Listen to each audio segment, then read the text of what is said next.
ഉണ്ടാക്കുന്ന നല്ല super tasty ആയിട്ടുള്ള സോയാ ചങ്ക്സ് ഫ്രൈ ഉണ്ടാക്കിയാലോ. അപ്പോൾ ഇതെങ്ങനെ ഉണ്ടാക്കുന്നത് നോക്കാം. ആദ്യം തന്നെ നമ്മൾ ബോയിൽ ചെയ്ത് സോയാ ചങ്ക്സ് എടുക്കണം. ഞാനിപ്പോൾ ചെറിയ സോയാബീനാണ് എടുത്തിട്ടുള്ളത്, നിങ്ങൾക്ക് വലുതും എടുക്കാം. എന്നിട്ട് ഇതിലേക്ക് മുളക് പൊടി, മഞ്ഞൾപ്പൊടി, ഉപ്പ്, ഗരം മസാല, പിന്നെ ഈ ഗാർലിക്ക് അതായത് വെളുത്തുള്ളി ഒന്ന് ചതയ്ക്കുക. അത് തൊലി കളയാതെ ചതച്ചിട്ടിടുകയാണെങ്കിൽ നല്ല ഫ്ലേവർഫുൾ ആയിരിക്കും. പിന്നെ ക്രിസ്പി ആവാൻ വേണ്ടിയിട്ട് ഞാൻ ഇതിലോട്ട് കുറച്ച് റൈസ് പൗഡർ ചേർക്കുന്നുണ്ട്. നിങ്ങളുടെ കയ്യിൽ റൈസ് പൗഡർ ഇല്ലെങ്കിൽ കോൺഫ്ലവർ ചേർത്താലും മതി, അത് നല്ലതാണ്. അപ്പം ഇത് രണ്ടും നന്നായിട്ട് ചേർത്തിട്ട് നന്നായിട്ട് മിക്സ് ചെയ്തെടുക്കണം. മിക്സ് ചെയ്തെടുത്തതിന് ശേഷം 5 to 10 മിനിറ്റ്സ് റെസ്റ്റ് ചെയ്യാൻ വെക്കാം.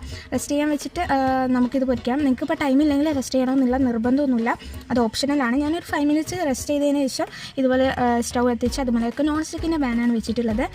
മറ്റ് പാനൊക്കെ വെക്കുമ്പോൾ എന്ത് ചെയ്യുമെന്ന് വെച്ചാൽ നമ്മളിതിൽ റൈസ് പൗഡർ ചേർത്തിട്ടുള്ളതുകൊണ്ട് തന്നെ ചിലപ്പോൾ മസാലാസ് സെപ്പറേറ്റ് ആവാൻ ചാൻസ് ഉണ്ട്. അതുകൊണ്ടാണ് ഞാനിങ്ങനെ നോൺ സ്റ്റിക്കിൻ്റെ പാൻ എടുത്തിട്ടുള്ളത്.